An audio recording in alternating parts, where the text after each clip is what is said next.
March 1ஆம் தேதி பிரதமர் மோடி வருகையை ஒட்டி மதுரை திருப்பரங்குன்றம் கோவிலில் பிரதமரின் சிறப்பு காவலர்கள் 2வது நாளாக ஆய்வு மேற்கொண்டுள்ளனர்.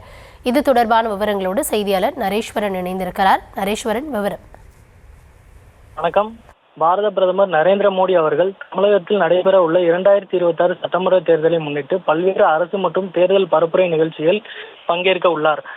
வருகை தருகிறார். அன்று மதியம் 2:45 மணிக்கு மதுரை விமான நிலையம் வரும் பிரதமர் அங்கு நடைபெற உள்ள முக்கிய அரசு நிகழ்ச்சியில் பங்கேற்று நலத்திட்டங்கள் தொடங்கி வைக்கிறார். இதனைத் தொடர்ந்து மாலை 3:55 மணி அளவில் முருகப்பெருமான் 6 படை வீடுகளிலும் முதற்படை வீடான திருப்பரங்குன்றம் சுப்பிரமணிய சாமி திருக்கோயிலுக்கு பிரதமர் வருகை தந்து சாமி தரிசனம் செய்கிறார்.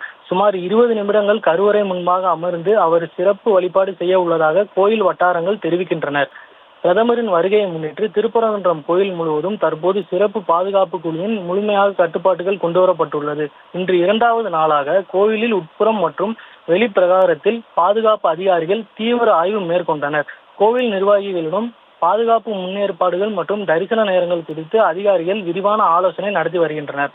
கோவில் வளாகம் மற்றும் அதனை சுற்றியுள்ள பகுதிகளில் தமிழக காவல்துறையினர், வெடிகுண்டு தடுப்பு பிரிவினர் தீவிர சோதனையில் ஈடுபட்டு வருகின்றனர். கூடுதல் காவல்துறை அதிகாரிகள் பாதுகாப்பு பணியில் அமர்த்தப்பட உள்ளனர். மலையடிவாரம் முதல் கோவில் உச்சி வரை ட்ரோன்கள் மற்றும் சிசிடிவி கேமரா மூலம் கண்காணித்து வருகின்றனர். சமீபத்தில் திருப்பரங்குன்றம் மலை உச்சியில் தீபம் ஏற்றும் விவகாரம் பெரும் விவாதத்தை ஏற்படுத்திய நிலையில் பிரதமரின் இந்த வருகை ஆன்மீக ரீதியாகவும் அரசியல் ரீதியாகவும் பெரும் முக்கியத்துவம் வாய்ந்ததாக கருதப்படுகிறது. விவரங்களுக்கு நன்றி நரேஸ்வரன்.